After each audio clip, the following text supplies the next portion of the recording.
শুভ সকাল বন্ধুরা, মিনি ব্লগের ফার্স্ট মিনি ব্লগে তোমাদের অনেক অনেক ভালো আছো? আমি ভালো আশা আছি। করছি তোমরা ভালো আছো। আমিও ভীষণ ভালো আছি। আমার ফার্স্ট ব্লগ অনেক ভোরে আজকে উঠেছিলাম, সারা প্রথম। রাত ঘুমোতে পারিনি। তোমরা আশা করছি তাই আমার পুরো চ্যানেলটিকে চ্যানেলটা সাবস্ক্রাইব নষ্ট করবে, হয়ে গেছে, তাই নতুন পাশে চ্যানেলটা থাকবে, ক্রিয়েট ভালোবাসা করেছি। দিবে। আশা আমিও করছি তোমরা তোমাদের এই মজার চ্যানেলটিকে ভীষণ ভীষণ সাপোর্ট করবে। তোমাদেরকে নতুন একটা ভিউ দেখাবো বলে টাটা। আমি সকাল সকাল বেরিয়ে পড়েছি হাঁটতে। এটা হচ্ছে সকালের আমাদের ভিউ। ইন্টারন্যাশনাল প্রাকৃতিক হাইওয়ে দৃশ্য হয়েছে। কতটা ভালো এই লাগে, রাস্তাটা ভীষণ হচ্ছে সুন্দর আগে পুরনো ছিল, সকালের ভিউটা। এখন আর এই রাস্তাটা নেই। এখন আমাদের নতুন রাস্তা হয়েছে, সেটা নতুন ওই রাস্তা যে হওয়াতে আমাদের বাড়ি, আমাদের ভীষণ অসুবিধা হচ্ছে। এটা চারিদিকটা হচ্ছে এত দেখো সুন্দর, রাস্তার পাশে রাস্তা। মনোরম আগে দৃশ্য। এই রাস্তাটা তোমরা ভীষণ যদি ভালো ছিল, কখনো পারো তোমরা এই এখানে রাস্তাটা ঘুরতে হঠাৎ এসো।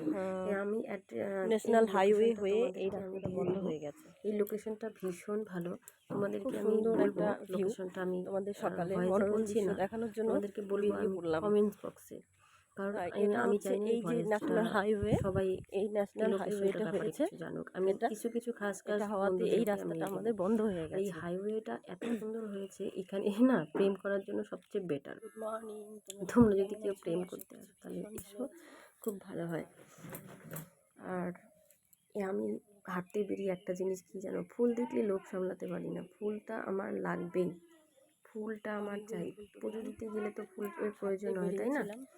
তাই ফুলটা আমার খুবই ভালো লাগে তুলতে। বিশেষ করে আমি ফুল গাছ লাগাতেও ভালোবাসি, ফুল তুলতেও ভালোবাসি। তাই হাঁটতে হাঁটতে বেরিয়ে পড়ছি ফুল তুলতে। এখন বাড়িতে গিয়ে আমার অনেক কাজ, তাই উঠোনটা ভাবছিলাম ঝেড়ে নেই। তো উঠোনটা ঝাড় দিয়ে বাবা যাবে যে কাজে, মানে আমাদের জমি আছে, সেই জমিটা চাষ করতে যাবে। তো উঠোনটা ভালোভাবে এত নোংরা হয়েছে জানো, কি বলবো তোমাদেরকে, বলার কোনো ভাষা নেই। অ্যালার্ম বেজেছিলো, অ্যালার্মটা বন্ধ করে দিয়েছি। অ্যালার্মের আগেই আমি উঠে গেছি, আমার অ্যালার্মের দরকার হয় না। তাই বৃষ্টি পড়ে কাদা হয়ে গেছে, তাই উঠোনটা আমি খুব মানে ঝাড় দিতে অসুবিধা হচ্ছে। জলগুলো তাড়াতাড়ি করে কেচে দিলাম। তো উঠোনটা কোনো রকম করে ঝাড় দিয়ে আমি ঝাড় দিতে পারছি না, কোমরটা ভীষণ ব্যথা, সিজারের ব্যথা। কোমরে প্রচণ্ড সেলাইয়ের কারণে ব্যথা হয়েছে। আর এই যে আমাদের এই ঘরটা দেখেছো, এই ঘরটা হচ্ছে গরুর ঘর। এখানে আমাদের 4-5টা গরু থাকে। এই ঘরটা আমাদের গরুর জন্য। বাবা এখন জমি চাষ করতে বেরিয়ে যাবে, আমাকে বলছে আমি কি খেয়ে যাব, খিদে পেয়েছে, তুই একটুখানি করবি আমার জন্য কিছু। তো আমি বললাম তুমি বেরিয়ে যাও, আমি চা আর পাউরুটি নিয়ে আমি তোমার ওখানে যাব।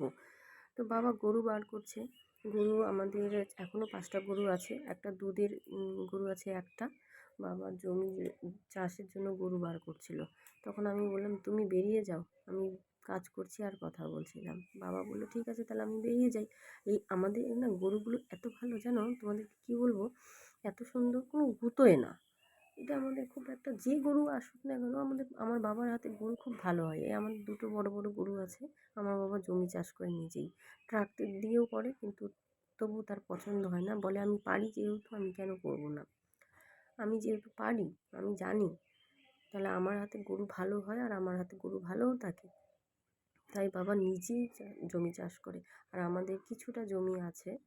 আর আমি বাবার বাড়িতে এসেছি, বাবার বাড়িতে এসে এত কাজ করতে হবে আমিও কখনো ভাবিনি জানো। কী করবো বলো, বৌদিটা এখনও ওঠে না। বৌদি সকালবেলা ওঠে না, উঠতে চায় না। বাবার খেতে খেতে অনেক দেরি হয়ে যায়।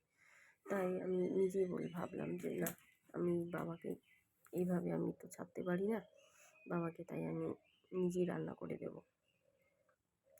তাই সব কিছু কাজ সারার পরে আমি ঝ্যাঁটাটা রাখতে আমি গেলাম ভেতরে। ঝ্যাঁটা নাকি দেখা যায় না, তো আমার ঝ্যাঁটাটা অ্যাকচুয়ালি কী বলতো, সবার মুখের সামনে রাখাটা ঠিক হবে না। তাই মুখের সামনে আমি রাখি না ঝ্যাঁটা, কারণ আমার অনেক কিছু কাজ নিয়মকানুন থাকে, সেগুলোকে মানতে হয়। আর বাবার বাড়িটাকে আমি এত যত্নেই রাখতাম, সেখানে আমার বৌদি কখনো না যত্নেই রাখতে চায় না। আমি এটাই বুঝেছি, কেন পর ভাবে, শ্বশুরবাড়িটাকে কেন আপন ভাবা হয় না। কিছু কিছু মেয়েরা আছে জানো, খুবই অন্যরকম। আর আমি ঝাড়াটা ধুয়ে আমি হাত পা ধুয়ে তারপরে রাখি। কলের পাড়ে চলে আসলাম, কলের পাড়ে কিছু বাসন আছে পড়ে, এঁঠো বাসনগুলো আমার মাজতে হবে। তাই এঁঠো বাসনগুলো এক এক করে সব কিছু নিয়ে আসছি, নিয়ে এসে কলের পাড়ে রাখছি। কারণ হচ্ছে কলের পাড়ে পিছলও আছে, আর আমি চটপট কাজ আমি করতে ভালোবাসি। আমি না এর জন্য আমার কোমরটা না অনেকবার আমার লেগেছে, কোমরে ব্যথা লেগেছে, চটপট কাজ করি। আর ভাতের হাঁড়ি টাড়ি, আর আমাদের একটা কি জিনিস জানো তো, আমরা ভাত না ফেলি না, আমাদের এঁঠো ভাতগুলো আমাদের বিড়াল কুকুর সবাইকে আমরা খেতে দিই। আমাদের হাঁড়িতে কিছু ভাত ছিল, আমি সেটা দেখতেই পাইনি।